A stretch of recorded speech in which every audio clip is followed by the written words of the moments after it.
Tech bros are about to ruin indie games. You see, there's a new trend going around the industry called vibe coding, where it just turned everybody into a newbie game developer literally overnight. And Silicon Valley is just foaming at the mouth seeing this new potential gold rush, where instead of focusing on big budget games made in the AAA industry, it's all about focusing on the quick little projects that you can make and monetize right away. So the idea behind vibe coding is making a video game mostly off of artificial intelligence, where it's about trusting the AI to take care of all the heavy lifting with writing the code for your game. Meanwhile, all you have to do is just give it an idea. So all you have to do is write a prompt of whatever vibe you're feeling. Like, let's say you write down, hey, give me an open world 3D survival game where you're playing as a dolphin in space. The AI then spits out random code that it generates based off the prompt, and then you just have to blindly copy paste that code and see how it runs. Obviously, I'm just oversimplifying the whole process here, but there's been non-stop posts on social media lately about people with no game dev experience coming up with something that's actually playable in just a few hours. It's all the rage with the tech bros at the moment, and there was even an AI game jam recently called the 2025 Vibe Jam that had thousands of people submit their games with over $17,000 in cash prizes. And I was going through some of the submissions here, and to be honest with you,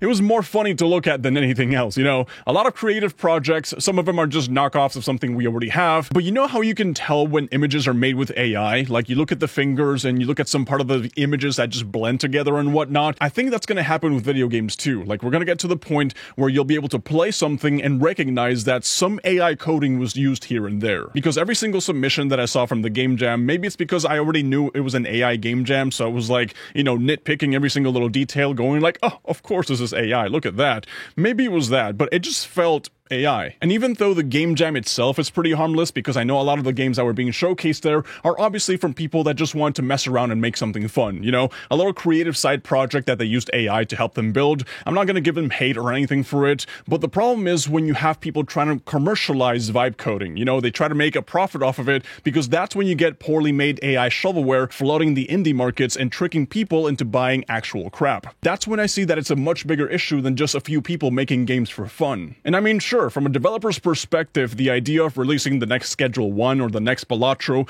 off of just a few prompts on your laptop and making millions of dollars, I know that sounds tempting, it really does, but when everybody has access to this technology, and when there's already companies out there whose sole purpose is to flood the online stores with poorly made shovelware, what's going to end up happening is that it's going to make scamming people a lot more effective than what it already is. And if you're a small developer out here going up against the massive wave of slop that's coming your way, well, it's going to be almost impossible for you to stand out in the indie side of things. It's pretty obvious that AI-assisted game development is already here. There's no stopping it at this point, and the biggest companies in the world are hyper-focusing on this tech right now. Like, for example, you have Activision using generative AI slop on Call of Duty out of all franchises that they own. Apex Legends also trying to force their voice actors to sign an agreement that would strip their rights away from any type of AI-powered voice cloning technology. And well, there's Activision, again, using AI to advertise games that don't even exist, like Guitar Hero Mobile or Crash Bandicoot Brawl, just to trick consumers into giving out their data, because for some reason,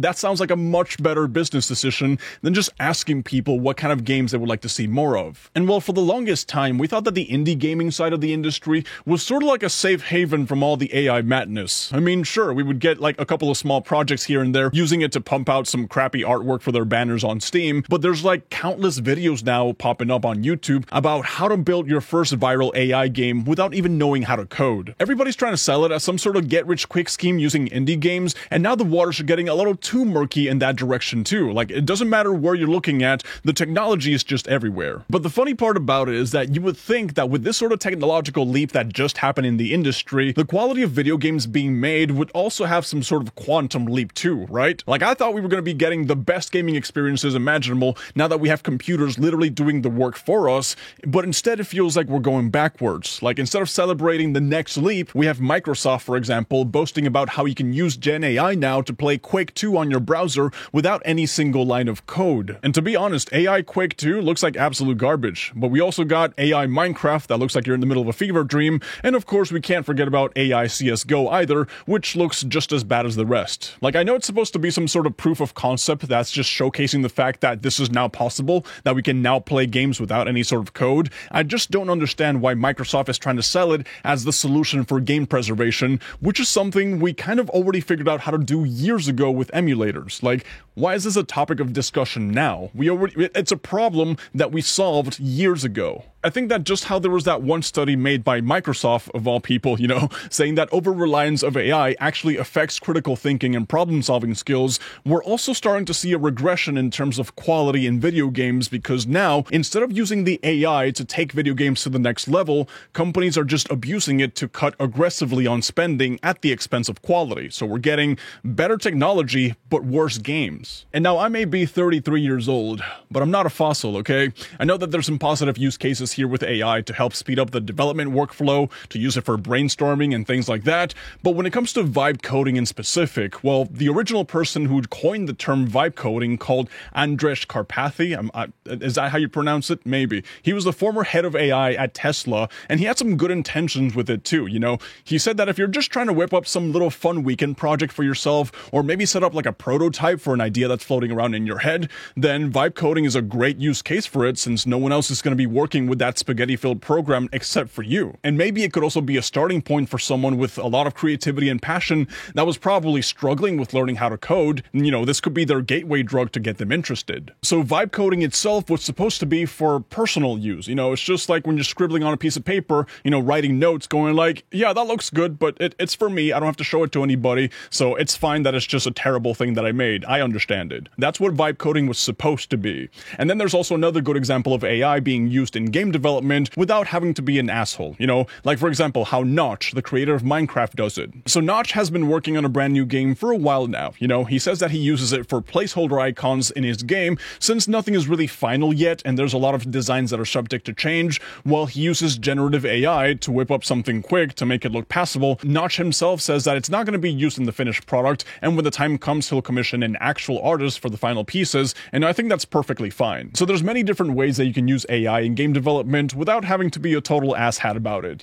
As long as you go in understanding that it's not going to automatically make a good game for you, because, if you want to talk about what game design is at the end of the day, it's a lot more than just writing the code. It's an art form where your goal is to find out how to make the game fun. It's about finding out how to express a certain feeling or sensation, or presenting a challenge to the players in a way that they're actually going to enjoy it. And the AI that you're using to code the game doesn't understand what fun is. Like, good games aren't generated by AI. That's where the developers that really want to stand out these days really have to focus on, because AI can definitely, for sure, make a mediocre game that's playable, that's passable, It's really, really impressive to see how far the technology has gone with it, to this day, but over-relying on vibe coding to give you instant overnight success when you don't have an ounce of creativity in your bones is exactly how the industry is going to get filled with all this shovelware crap made by developers that, frankly, at the end of the day, just do not care about entertaining the players. And that's where the real problem lies in the gaming industry right now, because there's a lot of developers out there making games from AAA all the way down to the indie side of things that just don't care about the players. Most of them would much rather cut corners and save on development costs, or just throw out minimum effort crap and hope it'll go viral, instead of just actually putting in the work it takes to make a game with the player's enjoyment in mind. Everybody's too busy chasing profits and hitting revenue targets to see the big picture of what it is that players actually are willing to spend money on in a video game. Like, I'm sure there's conferences being held, board of investors having meetings all over AAA, and they're all discussing how they can use AI to make more money, and I'm pretty sure none of them ever stop for a moment to think how they could be using it to make better games instead. And they really do look at things like this sloppy, half-assed artwork and think to themselves, hell yeah, look at all the money that we're saving. And if you take a look at the indie games market, well, that's also been bad for a long time now, because we're already starting to see the effects of mass production of indie games in the console's digital marketplace, like the Nintendo eShop and the PlayStation Store. I talk about these places a lot because they really are just wastelands at this point.